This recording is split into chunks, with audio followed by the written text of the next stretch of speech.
So, hello everyone. You are watching Erodo's Finest Solution by Vishal Zindal at my channel ससुरा physics. चलो बाबू एक बार इस सवाल को अच्छे से देख लो। तो बाबू आई होप तुम लोग एक बार इस सवाल को पढ़ चुका है बेटा। ये मैग्नेटिज्म चैप्टर का क्वेश्चन नंबर 252 है बेटा। ये वाला सवाल इसलिए थोड़ा सा अच्छा सवाल में गिनाता है बेटा क्योंकि इसमें मैग्नेटिज्म के साथ साथ थोड़ा सा क्लास 11 का इलास्टिसिटी वाला पार्ट का भी यूज होगा। याद है बेटा स्ट्रेस का फॉर्मूला होता था फोर्स अपन क्रॉस सेक्शन एरिया, फोर्स अपन वो वाला एरिया फोर्स जिसके परपेंडिकुलर है। याद है इसको बोला जाता था टेंसाइल स्ट्रेस। नहीं याद है ये वाला पार्ट? बस बेटा इसी वाला पार्ट के कारण ये वाला क्वेश्चन थोड़ा सा एक अच्छा क्वेश्चन हो जाता है। समझना एक बार बोल क्या रहा है। एक रिंग दिया हुआ है बेटा, रिंग का रेडियस r है और इस रिंग का क्रॉस सेक्शन का डायामीटर d है। ठीक है ना?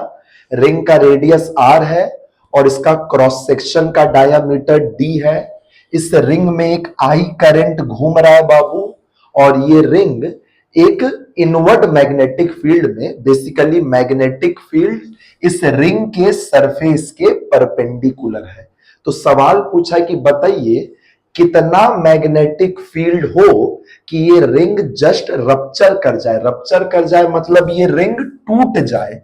बात समझना बेटा, ये रिंग टूटेगा क्यों?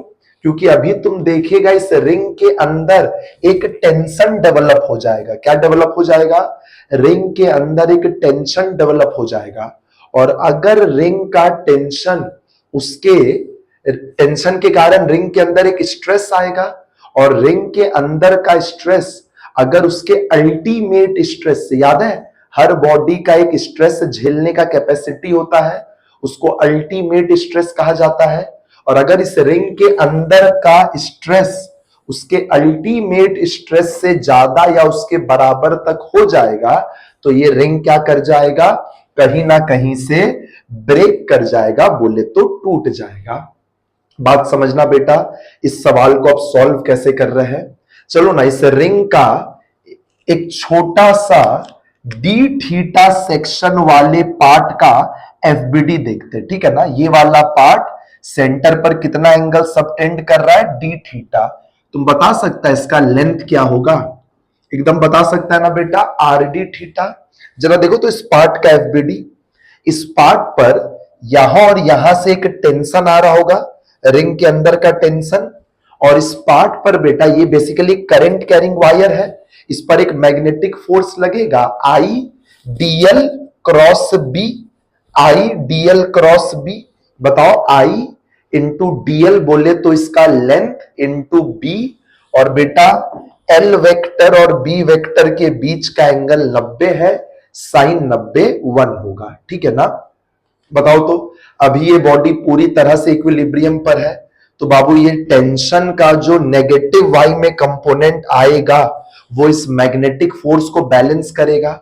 थोड़ा सा एंगल अब ध्यान से देखना, ये पूरा एंगल था डी थीटा, तो आधा एंगल क्या होगा?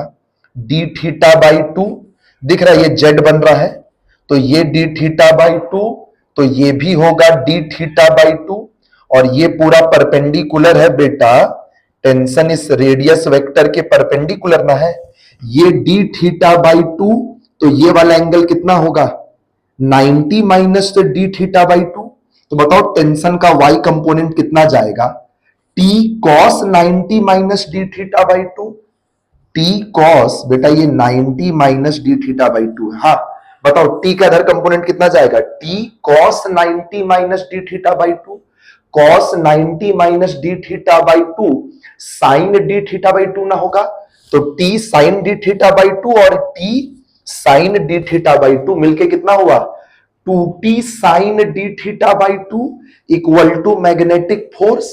अब जरा ध्यान से देखो, एंगल बहुत छोटा है तो साइन थीटा थीटा के बराबर हो जाएगा। देखो 2 से 2 कटा, डी थीटा से डी थीटा कटा। ठीक है ना? बताओ बेटा टेंशन का आंसर कितना बचा? आर बी आई के बराबर। टेंशन आ गया आर बी आई के बराबर। अब बताओ इस रिंग के अंदर का स्ट्रेस क्या होगा?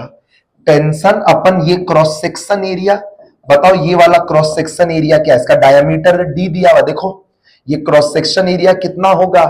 पाई डी स्क्वायर बाई 4, 4 ऊपर जाएगा, 4 ऊपर जाएगा, टी का वैल्यू पुट कर लो आरबीआई, तो बाबू स्ट्रेस कितना आ गया?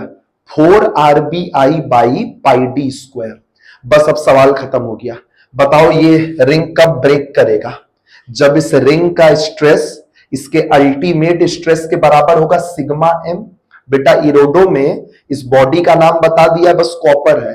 अब याद है ना तुमको, पीछे इंडेक्स में जा करके कॉपर का सिग्मा एम देखना होगा, पीछे दिया हुआ है इरोडो के इंडेक्स में कॉपर का अल्टीमेट स्ट्रेस। तो सिग्मा को पुट करो, sigma M equal to 4 RBI by pi D square. बताओ बेटा बी का आंसर कितना आ जाएगा? Sigma M into pi D square by 4 R I. इतना मैग्नेटिक फील्ड होने पर ये रिंग क्या कर जाएगा? रप्चर कर जाएगा। ठीक है ना बाबू? तो बस यही था इस क्वेश्चन का सॉल्यूशन।